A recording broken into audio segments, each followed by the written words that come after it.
Good morning, everyone. Well, let's see. What's today? Today is Friday.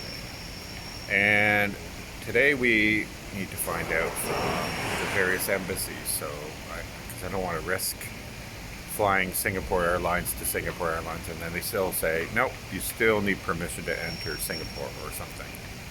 I don't know. I don't trust anything anymore. So I've written the embassy in Singapore. I've also written Singapore Airlines and asked for information so that we can. I'm trying to get away from this fan over here. So we can see if we can travel on Monday or not, because I'm not going to go through expenses of buying tickets, and then also tomorrow we would have to get tested. Oh no, Sunday. And the reason is Turkey requires the test results to be 72 hours from arrival, which is really difficult with long flights, because if the flight's 30 hours, you've got a lot less time to have the test and get the results in your hand before you fly. And here it's about 30 some odd hours to get the results. So that's 30 hours for travel, leaves you 12 hours. Not a lot of extra time. So we'll have to do it on Sunday. I hope they test on Sundays here. And so I've asked the embassy also that information of where we can go to get tested and what times they do testing. We can get through this. We could stay here. Don't get me wrong. We could stay here. But things are getting far more restrictive here. There's a curfew at 8 p.m. You're not allowed on the streets. There's been multiple arrests, and they seize people's vehicles, their motorcycles, and they hold them for 14 days, and they put them in quarantine for 14 days for being out at 8:01 p.m. Maybe they have a little bit of leniency at sometimes, but they've done a lot of people. So anybody who's out on the streets without a reason that they consider reasonable, like going to a hospital, or if you're working, you're allowed to go home, that kind of thing, prove that you were working.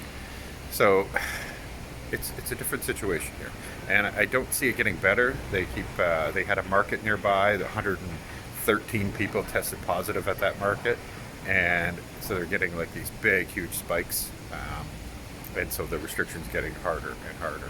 And of course, we can't leave the Phnom Penh area now that we're here, because there's no way to get permission to go on the checkpoints out of here. I can't think of one that the government could get me a letter to do so. So likely we're just going to be stuck here until they remove that restriction. It's supposed to be a 14-day, and it just started a few days ago. The curfew was supposed to expire, I believe, one more week, because it was a 2-week curfew, and it's been a week already. So yeah, we'll see. So if we got stuck here, we might ride out the travel restriction to the other provinces, and then go to the ocean beach side, like areas that are sandy beaches and stuff like that. Just stay down there. But we're still hopeful we can leave, and because we do see in the news every day that it's just getting exponentially worse here. And since we came from Canada, where they're still in lockdown over a year later, and they just announced a stay-at-home order where we lived in Ontario, where our capital, and Toronto is. So yeah, that wouldn't be good. And again, we can't stay in expensive places here because Airbnbs and apartments are not allowed, or they're not taking people, and so you're kind of stuck in hotels. So that's not going to be economical in any way. That's what's going on here today for us, is get all this information, see if we can leave on Monday, make the arrangements, go get tested tomorrow, and just wait it out.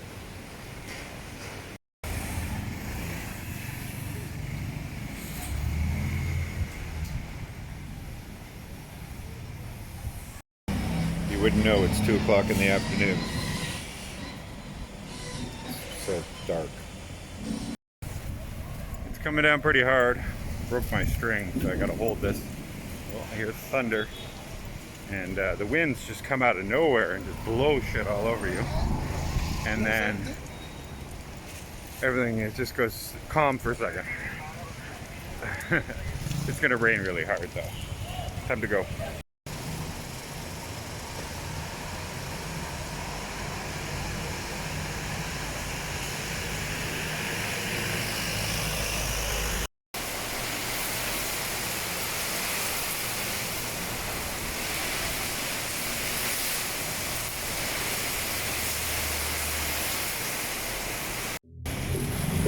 Hey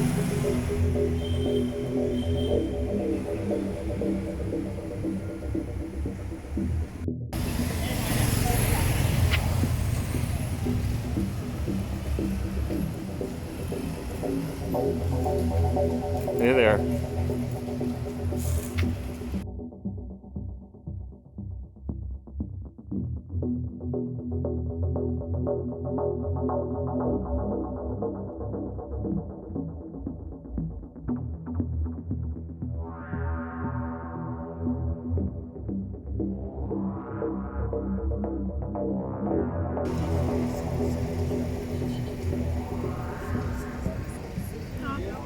Could I also get one as well?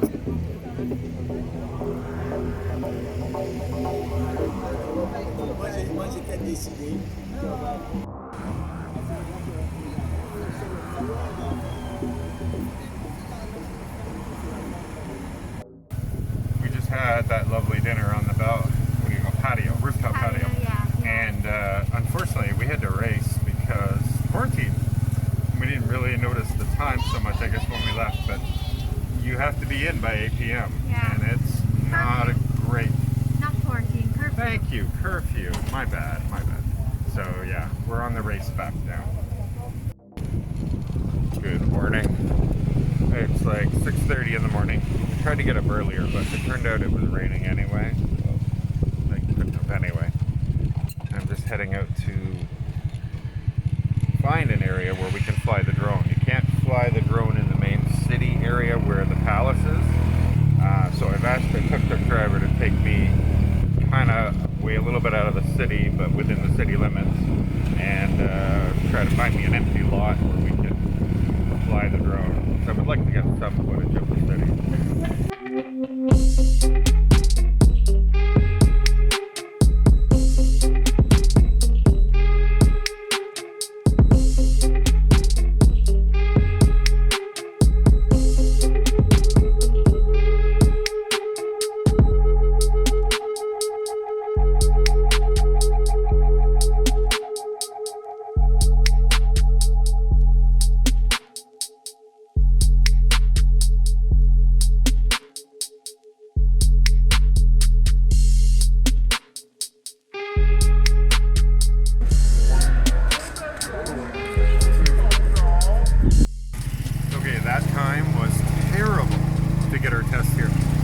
The other place, there were 5 people, about 5, looking to get tests done in Siem Reap.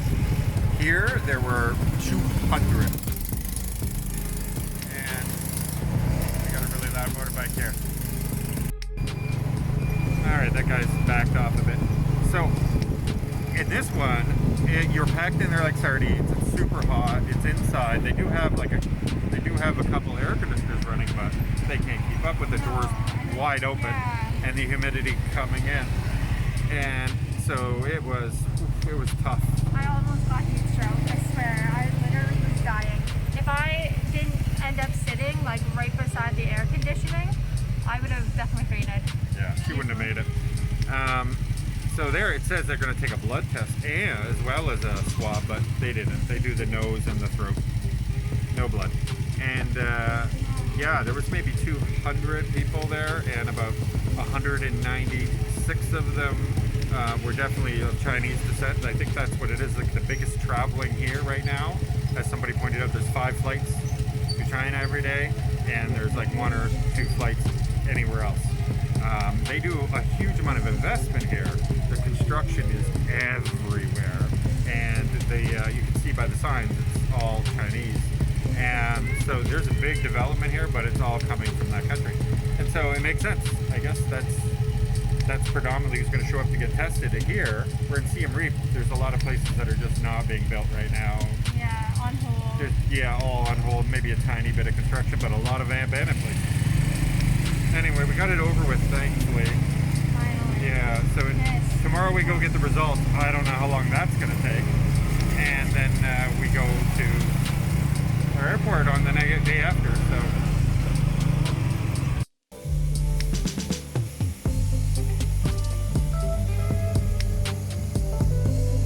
Look how tiny it is. The smallest little, it's like a shot glass of whiskey. Oh, that's so cute.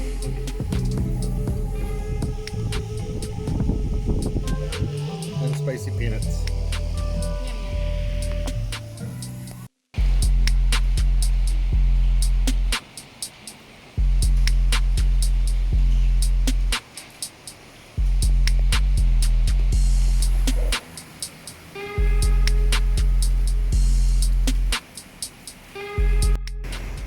This is our final night, and this has been our tuk-tuk driver, Polly, ever since the beginning, when we first were here. And he is a great guy.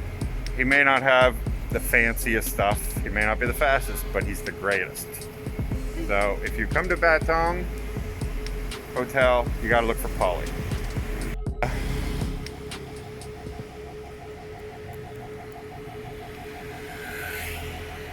And that's what he looks like. Here we are, our final night in Cambodia. Fingers crossed. There's been some changes. It's gone another level. It's very sad. So what happened is the government has banned the sale of alcohol. Doesn't matter where it is. And they have banned all restaurants and bars from accepting customers inside their establishment. And what that's done is, there's a bunch of people doing deliveries. So just like we have Uber Eats, well, they have Food Panda here. Yeah. And Food Panda is doing great business. Oh So- yeah, they're doing great. Oh yeah, definitely. But outside of that, all these establishments that were literally just hanging on by a thread, and I mean a thread. There's very few patrons.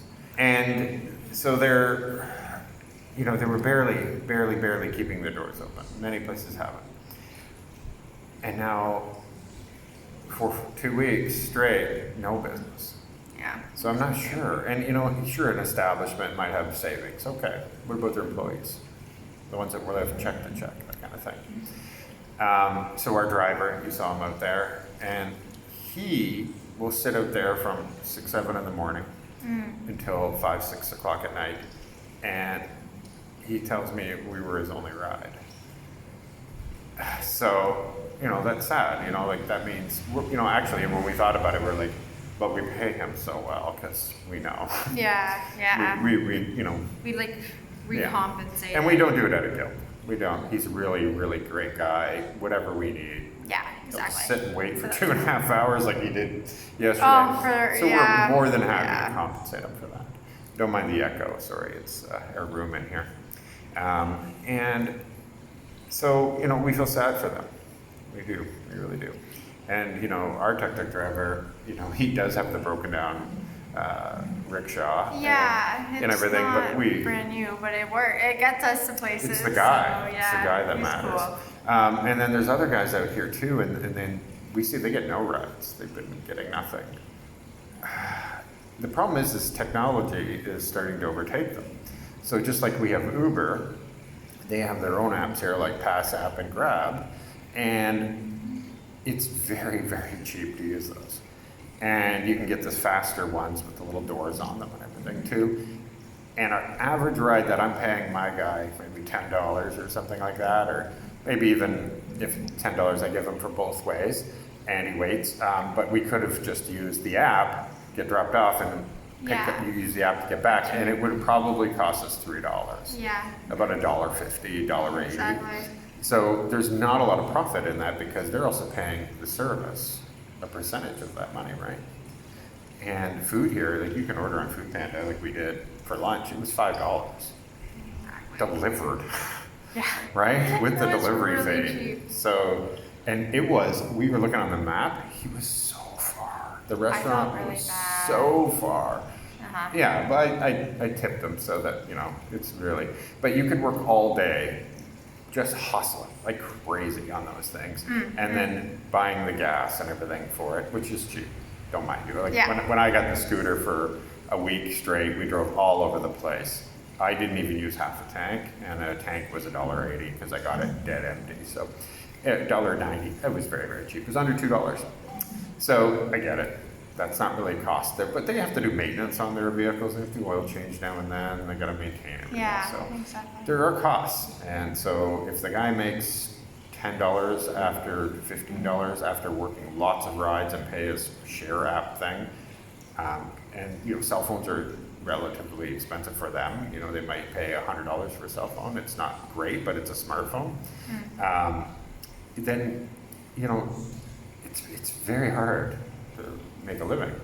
And now no bars, no restaurants. Yeah, it's Who's gonna ride them? It was already like the economy was already not doing well. Yeah. And now it's probably like shut down. It's like the last leg. Yeah, the of curfew, it. like people were just, what they did is they all went to dinner at 6 and they made sure they were done by Yeah, 7:30 yeah, and they raced then back. they get home. But But now now- it's like yeah. okay, all those like the waiters and like hosts and everything, they're not getting paid. No one's making money anymore. Yeah, and here we have a bar on the rooftop here, and we were like, oh, I wonder if they're just gonna, like, because it's a hotel, everybody here's a guest, but no, it says no Yeah. sale of alcohol is banned. So that means stores aren't supposed to sell alcohol, everything. exactly. And they got a few patrons up there, but they're all just drinking a Coca-Cola, and they At do least charge a it's- lot for that Yeah, stuff. at least it's But- that still open, but it's still not the same. No, most people are like, business. what? I can't have a draft? No, and they walk away. Yeah, so we're a little bit sad. We're sad for them, you know. Yeah. We you know, obviously we're happy that we're gonna be able to get out, because we seen this in Canada. We saw the 2-week shutdown turn Yeah. into a year. Like- It just kept going up. And so we get it, like we see, and it doesn't get better. Not that quick. It takes a long while. Canada's still dealing with it. So more lockdowns and stay-at-home orders. So yeah. Hopefully, I do wish it gets better here. Yeah, but of course. It's We definitely want it to be better for Oh. the people here. It's definitely just gonna take time, though. Yeah. And cases have climbed dramatically. They're at 4,500 now. Every day, like one day was 600 and something. Whole you've got- market. yeah, it was a whole market that That tested got- positive yeah. or something, or not the whole market, but 600 and some odd people in one market. And then also, like today was another triple digit day, so they had another like 200, I'll put it on the screen. And so yeah, it's hitting here hard, so. We have our negative tests, we have our new airplane tickets. You're ready to Tomorrow, you know, we have to check out at noon, and then we're gonna be able to hang out at the pool here for about 3 hours, because we can't leave. There's no point in leaving, sitting in a hot airport. So we're leaving ourselves plenty of time, and we'll still be there plenty early, because we wanna make sure if there's any interruptions, like, we'll find a way, go. Yes, Yeah. yeah. so. Hopefully it goes smoothly this time and Exactly. we can get out. So hopefully our next video is us there, telling you where we are, our mystery location. So, signing up for now.